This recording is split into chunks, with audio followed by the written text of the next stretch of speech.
धुळे महानगरपालिका आयुक्त यांच्या मार्गदर्शनाखाली स्थापन करण्यात आलेल्या वसुली पथकाने शहरात थकबाकीदारांविरुद्ध धडक कारवाई सुरू केली आहे।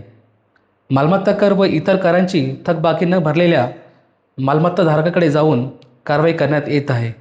महापालिकेच्या वसुली पथकाने शहरातील विविध भागात भेटी देत थकबाकीदारांकडून थकीत रकमेची वसुली केली।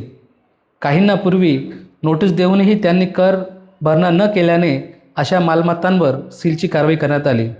यामध्ये नखान रोड परिसरातील मनोहर शेवतकर यांचे मंगल कार्यालय सील करण्यात आले। तसेच वैशाली बच्छाव यांचे गोडाऊनही महापालिकेने सील केले आहे।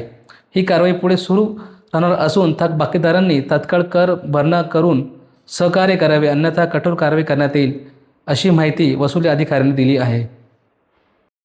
असे आयुक्त साहेब व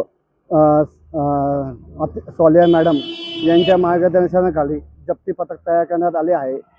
तरी मनोहर खंडूजी शेवतकर यांच्याकडे 14,44,566 रुपये व वैशाली भास्कर बच्छाव यांच्याकडे 2,09,578 रुपये थकबाकी असल्याने त्यांचे मंगल कार्यालय व मंडपचं गोडाऊन सील करण्यात आलेले आहे। तरी धुळे शहरातील तमाम थकबाकीधारकांना विनंती करण्यात येते की त्यांनी त्वरित मालमत्ता कर भरून महानगरपालिकेत सहकार्य करावे। आमचे 2 पथकं तयार आहे। 2 पथकं, एक देवपुरात, एक सिटीमध्ये शहर भागात आजपासून कारवाई चालू करण्यात आली आहे। थकबाकी न भरणाऱ्यांना कडक कारवाई करण्यात येईल असे आयुक्तांचं निर्देश दिलेले आहे। एका पथकामध्ये किती कर्मचारी? 7 ते 8 कर्मचारी आहे एका पथकामध्ये आमचे। 50,000 वरील 6,000 वरील थकबाकीदार आहे। त्यांना नोटिसा बजावण्यात आल्या आहे।